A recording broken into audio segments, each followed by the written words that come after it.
You have one life to live. I guess where I'm trying to understand is what life in the streets through the eyes of somebody who's experienced what you've experienced, like in a mental hospital. Do you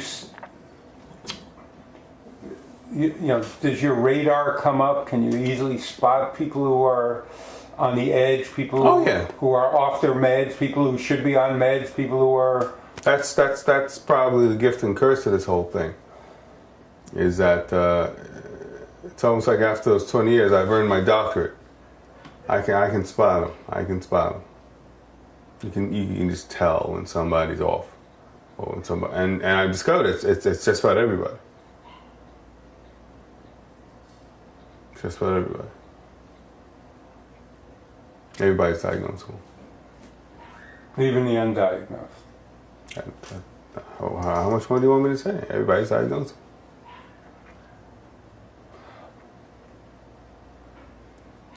And can you kind of, what have you noticed? Are most people depressed? Most people... how would you describe it? I wouldn't break it down to a diagnosis. Don't hold me to when I say everybody's diagnosed and then run into a whole laundry list of bullshit diagnoses that come out of the book that don't mean anything anyway. I mean, we're living in a sick society. We're living in Donald Trump is leading in the polls, and people are kissing his ass now. What was once a joke, he won't be around for another 2 weeks. Now he's a front runner, and he may get elected. I'd love to see that. I'd love to see that. I'd really love to see that. I'd love to see the world we're going to live in. I don't know how long it will last with that man's finger on the button, but yeah, it's just the world we're living in is just so fucked up. How can we not? And we're forced to cope in this crazy world by pretending that it's okay, which is a form of insanity. That's a delusion in itself. So we're all deluded, we're all crazy, and we're living in a crazy world. And maybe the Unabomber had it right. Maybe he had it right.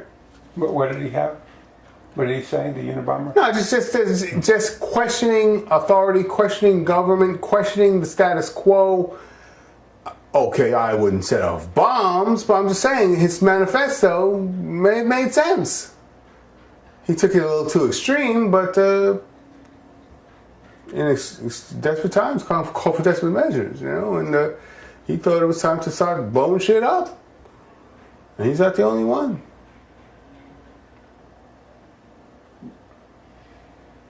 I wouldn't go that route, but I'm just saying, we're living in crazy times. I used to say we're living in funny times, but it's not funny anymore. There's nothing to laugh about. We're living in crazy times now. And crazy is not funny. You see a lot of people laughing when they're crazy, but it's not funny.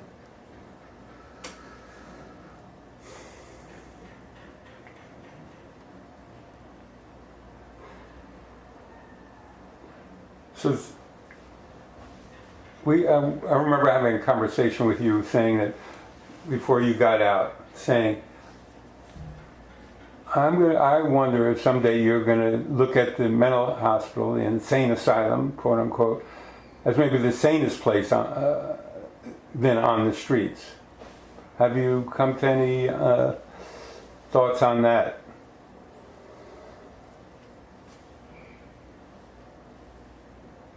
It's a safe haven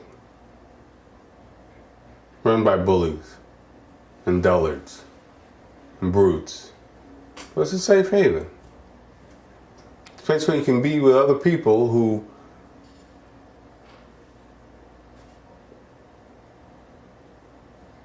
got to see what really is, as opposed to those who remain willfully blind to what's really going on out there. And those who saw what it really is flipped out. So to be amongst those other people, you can look in their eyes. I look in their eyes, a lot of them, and there's just a quiet understanding. There's a quiet understanding. that we all have. An understanding of what? Of a lot of things. Just of life. What life will do to you. You know. Options.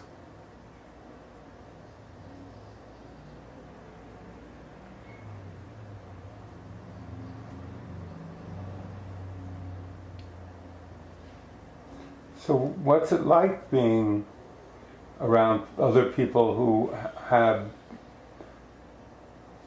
this experience? And would you say there's a majority of them? What do you mean? I don't understand what you mean. What, you go back to Creedmoor or what? Yeah, I guess I was interested in Creedmoor and in mental hospitals after 9/11, and I realized that the world was crazy and the White House was the center of craziness, and that all of these leaders of the world were the ones who were, they were the prophets of fear who profited by fear.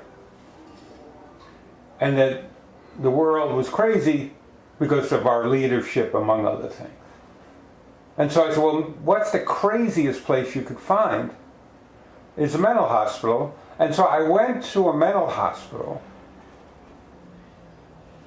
to find you, to find other people who maybe could make sense out of things that don't make sense.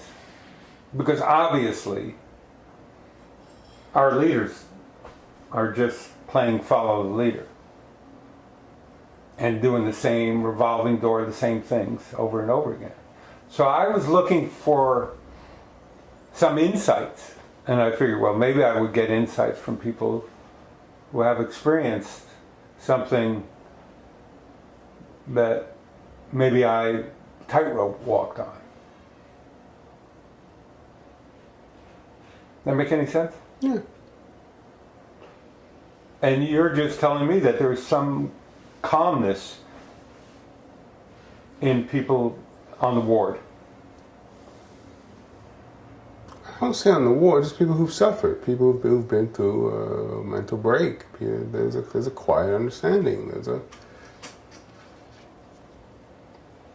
There's compassion. There's empathy for each other and for other people who are trying to cope in this crazy world and look at us as the pariahs. Yeah. We have just as much patience with them as we do with someone who's had a breakdown and just can't get their shit together.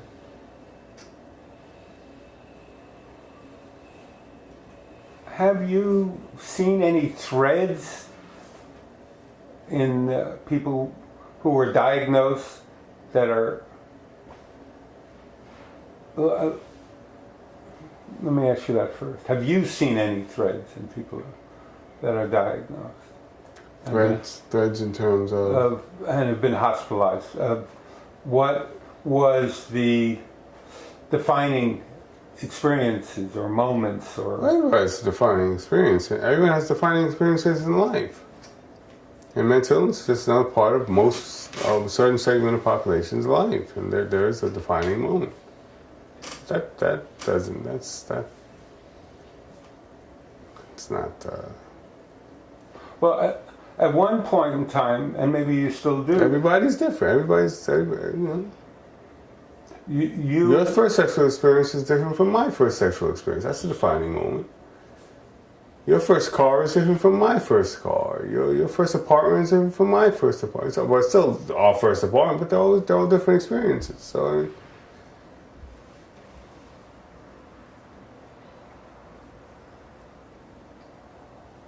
Well, one of the things I've noticed with people who are our friends, your and my friends, and as well, is they're sensitive, like you, as an artist. and you've heard me say this before, that I feel like, as a description, as artists, we want to be as sensitive as we possibly can be. People with mental issues are sensitive, but too sensitive for their own good. These are my observations, my threads of what I was asking. If you've noticed anything, I've noticed. Maybe those who haven't broken under the weight are hardened. Maybe those who haven't been taken to the brink in this crazy world is just a hardened, you know. There are many ways of looking at this. Well, I'm interested in that conversation because I think it's insightful. No, I think you should look at it differently, or try looking at it differently. It's not about being too sensitive for your own good. We did the right thing. We're living in crazy times. We broke. Because it's crazy. Woe to those who continue on like nothing's wrong.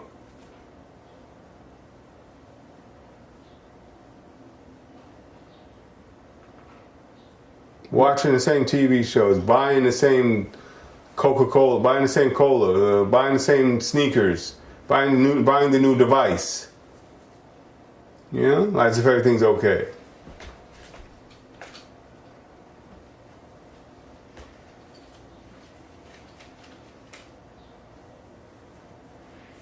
Cut. Want to get him someone's house?